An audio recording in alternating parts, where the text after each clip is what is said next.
All right, I'm going to channel my inner Julian Lopetegui here. Okay. There were two episodes, two controversial refereeing episodes. I want to get your take on it. We're going to start with the first one, the one that really could have changed the game, I think, in a significant way. Yeah. Camavinga's tackle, which I thought could have easily been a second yellow. That's in the first half. If that tackle happens, I don't know how Ancelotti reacts, but I'm pretty sure 10-man Real Madrid don't win this game. I would agree with that. What happened? To go back to the game, the ref didn't give a free kick, did he? I don't believe he did, no. So that's what makes it even more crazy. Because I remember watching, and he made the tackle, and the ref just points at the ball and then runs away.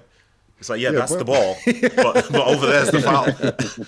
And is this not something that the video could get involved with, since it's for a second yellow card? It's not, unfortunately. Video assistant referee rules, and it might be something to look at, might not be, but then they don't want to do that because then you question the first one. We don't want to add too much to it because people are already quite frustrated with the amount of things that get looked at twice. But I think for me, that's a foul. For me, that's a yellow card, and I think you can tell because as he's laying on the floor after making the tackle, you can see in his eyes like he's thinking, I'm in big trouble here. Yeah. Alex, you agree? Camavinga should have been sent off? Yeah, I think he was very, very lucky. I don't understand how the referee can see that challenge even once and not think it's a foul and a card. And Camavinga absolutely got away with that one. We've seen it fairly frequently from him this season. He's young, of course, and he's still quite rash. His decision making isn't what it should be. And going for that challenge on a yellow card, I think, was another example of that. The other controversial one, and I do want to go back and talk about Camavinga and his role and Rodrigo and the role in Real Madrid's future, obviously was the disallowed goal, that Vinícius supposed handball, which to me it's very obvious that it hits a chest. That the goal should have stood. I mean, to you too? Yeah, that's how it feels to me from how it looks and the way the ball even comes off his chest. Like it's just a good touch. Like that's how some people control the ball, control it like that. So for him to then go and look at the video and say, well, it's definitely handball, and then to run away again, tapping something where like it's almost like he was tapping, saying, oh yeah, the ball didn't touch you. I'm like, what we doing? Like it's a shame that the goal was disallowed because again, as was the case with say the other incident, when somebody's telling you something has or has not happened, which is opposite to the truth, that can really, really rile people up, and in that moment as well, like it's a big moment in the game. If things hadn't gone their way, imagine. Well, we're talking about it now. Imagine how much we'd be talking about if they didn't get the result. And then for that referee, you never know how people would have been speaking of him, say a lack of trust in him next time he's refereeing a game. So, for me, it's 100% a goal. Alex, you're on board with this, yeah? That the goal should have stood.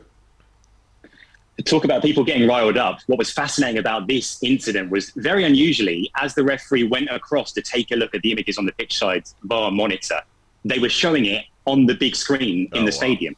And so everyone in the stadium was watching the replays of the goal over and over again. And Sorry, you could are they see allowed the players, to do that? you could see. Because they have rules against that in many places. I don't think so. They never do it, do they? So I don't. But they did it. They did it, and you could see all the players were looking up and pointing and debating it. Ancelotti was doing the same. Lopetegui was doing the same, kind of arguing their case. But it was right there. It was right there on the big screen. Everyone in the stadium could see the replays, and I was convinced that when the referee went across to look at it, he was going to give the goal because I just couldn't see how you could watch that several times and conclude that it was a handball. Maybe if you were looking at one specific still image, you could be led to believe it was handball. But we know that the still images can be misleading. That's why referees aren't supposed to use them in terms of making these kinds of decisions. So I couldn't understand it, and you could see that Vinícius was stunned. Ancelotti said afterwards, Vinícius guaranteed to me that he controlled it with his chest.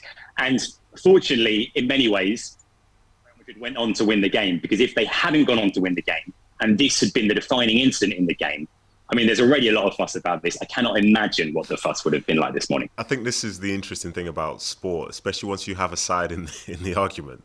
You just can't see properly. Like, imagine like both sets of players saying, "You see, it's handball." The other was like, "No, you see, it's not handball." Like, no, but how can both things be true? But that they were adamant on both sides. They were absolutely adamant. It was, and the managers too. It was incredible. Okay, so I think the goal should have stood, but I also think, and I think this is a good reminder of how. Remember when VAR was introduced in the Premier League? And they're like, well, the referee, terribly, very badly, but the referee doesn't need to go look, because If it's clear and obvious, there's no debate, right? Yeah. And I think it's important that the referee own the decision. So I can live with the fact this guy's human.